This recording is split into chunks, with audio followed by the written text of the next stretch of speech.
प्रदेश में आगामी विधानसभा चुनाव से पहले वोटर लिस्ट को दुरुस्त करने की कवायद अब दूसरे चरण में पहुंच गई है। चुनाव आयोग द्वारा चलाए जा रहे विशेष गहन पुनरीक्षण यानी कि SIR के तहत 14 जुलाई को ड्राफ्ट सूची जारी की गई थी।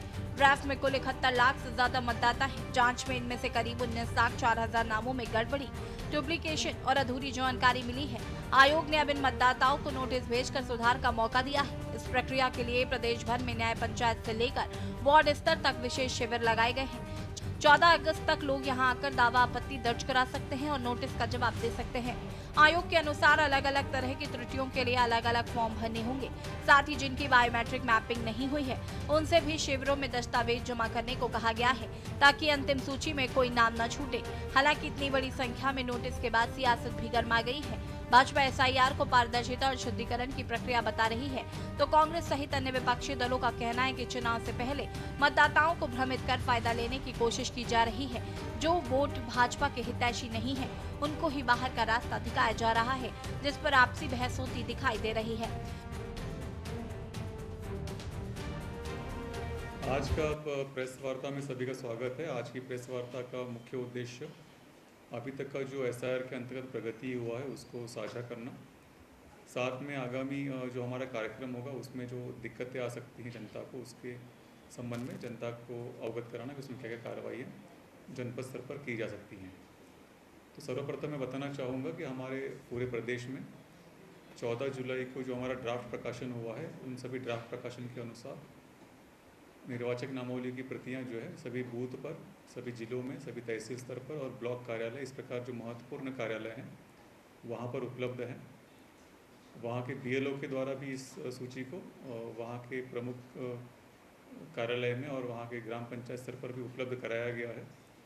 तो सभी से सर्वप्रथम अनुरोध ये है कि आप सभी मतदाता और वहाँ के जो भी संभ्रांत नागरिक हैं, आप इस सूची का एक बार अध्ययन कर लें और अगर ऐसा कोई व्यक्ति है जिसका नाम सूची में नहीं होगा तो वो कृपया अपना फॉर्म 6 भरकर, और किसी प्रकरण में कोई त्रुटि अगर सूची में दर्ज पाई जाती है तो ऐसे प्रकरणों में त्रुटि के सुधार के लिए फॉर्म 8 भरकर अपना आवेदन प्रस्तुत कर सकते हैं। जो SIR का फर्स्ट फेज़ था उस पर हम लोगों ने 14 जुलाई तक हमारा ड्राफ्ट रोल पब्लिकेशन से रिलेटेड जो काम थे उनको पूरा करने के बाद सेकंड फेज़ जो हमारा स्टार्ट हुआ है, तो नोटिस के पब्लिश होने के बाद अब उनकी डिलीवरी का प्रोसेस स्टार्ट हो गया और इस संबंध में हमारे लगभग 5,47,000 नोटिस डिलीवर किए जाने और वो सभी मतदाताओं को जिन्हें नोटिस दिया जाना है उनके लेवल पे BLO के द्वारा व्यक्तिगत रूप से दिया जाना है और ऐप में उनका फ़ोटो भी अपलोड किया जाना है। तो ये एक बहुत मेटिकुलस प्रोसेस है, उसको समझे जाने के लिए मैंने ग्राउंड पे भी उसको पूरी तरीके से समझने के लिए आज एक जगह स्पॉट इंस्पेक्शन किया है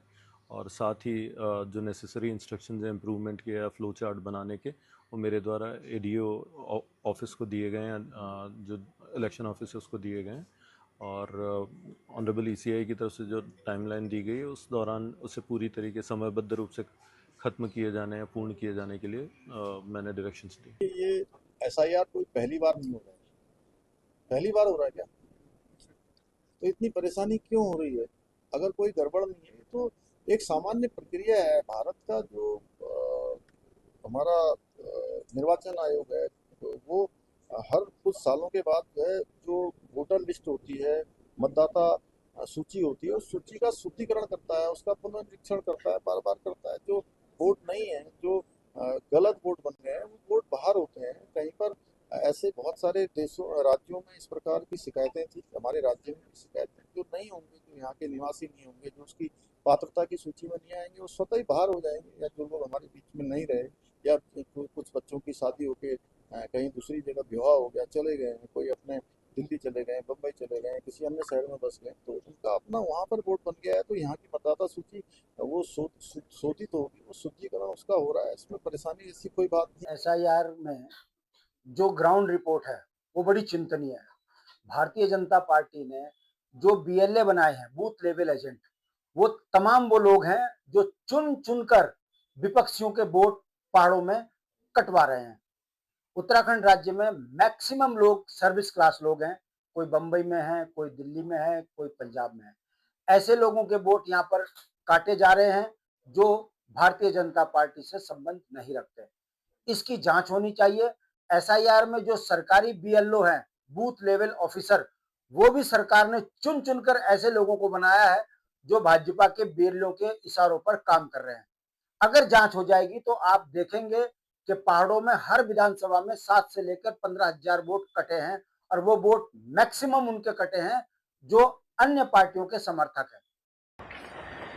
मेरा यह संदेश कांग्रेस के सभी माननीय जिलाध्यक्ष, महानगर अध्यक्ष, ब्लॉक अध्यक्ष, शहर अध्यक्ष, हमारे माननीय विधायकगण, हमारे माननीय पूर्व विधायकगण, हमारे पूर्व में रहे प्रत्याशी और सभी कांग्रेस के कार्यकर्ताओं को है। ये आप सब जानते हैं कि बड़ी संख्या में मतदाताओं को नामों की त्रुटियां या अन्य कोई त्रुटि है तो उस पर एसआईआर के तहत नोटिस जारी किए गए हैं। सभी विधानसभाओं में बड़ी संख्या में इस प्रकार के नोटिस जारी किए गए हैं। मेरा आप सब लोगों से निवेदन है कि अगले 3 दिन इस काम में पूरा ध्यान देकर और एक एक व्यक्ति की जो त्रुटि का जो नोटिस जारी हुआ है तो उस नोटिस के आधार पर एक एक व्यक्ति की उस त्रुटि को ठीक करते हुए और जवाब 3 दिन में अवश्य दाखिल करने हैं। कुल मिलाकर उत्तराखंड में एसआईआर की ये प्रक्रिया चुनाव से पहले मतदाता सूची को त्रुटि रहित बनाने की सबसे बड़ी कवायद मानी जा रही है। निर्वाचन आयोग का जोर है कि 14 अगस्त तक लगने वाले विशेष कैंपों में अधिक से अधिक लोग पहुंचकर अपनी जानकारी दुरुस्त कराएं ताकि अंतिम सूची प्रकाशन के समय कोई भी पात्र मतदाता अपने मताधिकार से वंचित न रहे। निर्वाचन आयोग ने स्पष्ट किया कि नोटिस मिलना घबराने का विषय नहीं है, बल्कि ये सुधार का अवसर है। अलग अलग प्रपत्रों के जरिए दावे और आपत्तियों का निस्तारण समयबद्ध तरीके से किया जाएगा। वहीं राजनीतिक दलों की बयानबाजी के बीच आम जनता के लिए जरूरी है कि वो अफवाहों पर ध्यान न दे और निर्धारित समय में शिविरों में पहुंचकर दस्तावेज जमा करे। अगर ये पुनरीक्षण सही तरीके से पूरा हुआ तो 2027 के विधानसभा चुनाव में उत्तराखंड की वोटर लिस्ट ज्यादा पारदर्शी और भरोसेमंद मानी जाएगी। Uttarakhand desk report.